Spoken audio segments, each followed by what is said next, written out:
നിങ്ങളുടെ favourite shows ഇനി ഒരിക്കലും മിസ്സാവില്ല. ഇപ്പോൾ C5 കാണും നിങ്ങളുടെ ഫേവറേറ്റ് ഷോസ് തികച്ചും സൗജന്യമായി. എന്താ ഐശ്വര്യ, എന്താ ഒരു മുന്നറിയിപ്പ് പോലും ഇല്ലാതെ? ഇവിടേക്ക് വരാൻ എന്തിനടുത്തി ഒരു മുന്നറിയിപ്പ്? ഇവിടെ എന്താ ഞാൻ കാണാൻ പാടില്ലാത്ത വല്ല കാര്യമുണ്ടോ? ഈ മ്യൂസിക് സ്കൂളിലോ? ഇവിടെ എന്താ എത്ര വലിയ രഹസ്യം? അല്ല, ശ്യാമ എവിടെ? ശ്യാമ ഇവിടെ ഇല്ലല്ലോ.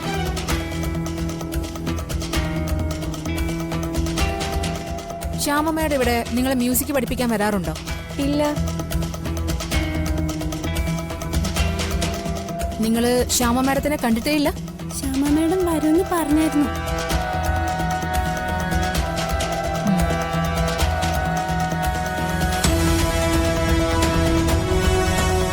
എന്താ മാഡം, എന്തിനെങ്ങനെ മറന്നു നിൽക്കുന്നത്? അതൊക്കെ ഞാൻ പിന്നെ പറയാം മോളെ.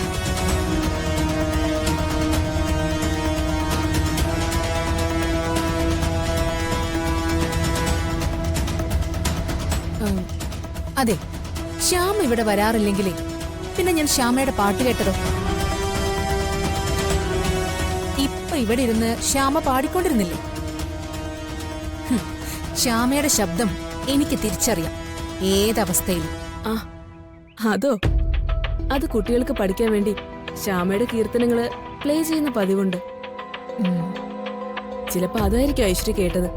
ഈ സ്കൂളില് സ്റ്റാഫ് എത്ര പേരുണ്ട്? എനിക്കതൊന്നും കൃത്യമായിട്ട് അറിയില്ല. വളരെ പ്രധാനപ്പെട്ട ചിലരൊക്കെ ക്ലാസ് എടുക്കാറുണ്ട്. അതൊക്കെ ശ്യാമ തന്നെ അറേഞ്ച് ചെയ്യുന്നത്. ഐശ്വര്യക്ക് എന്താ അറിയണ്ടേന്ന് വെച്ചാ ശ്യാമയെ വിളിച്ചു ചോദിക്കും. അത് ഞാൻ വിളിക്കണോ? വേണ്ട, വിളിച്ചു ചോദിച്ച് അറിയേണ്ട കാര്യം എനിക്കില്ല. അല്ലാതെ അറിയാൻ പറ്റുമോന്ന് ഞാനൊന്ന് നോക്കട്ടെ.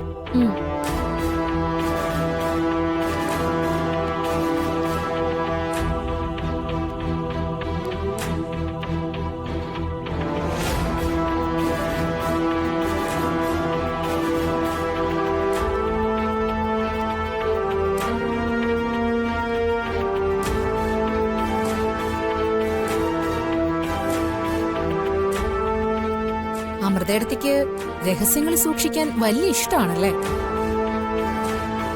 എനിക്കും ഇഷ്ടമാണ്. രഹസ്യങ്ങൾ സൂക്ഷിക്കാനല്ല, മറ്റുള്ളവർ സൂക്ഷിച്ച രഹസ്യങ്ങൾ തിരിച്ചറിയാൻ.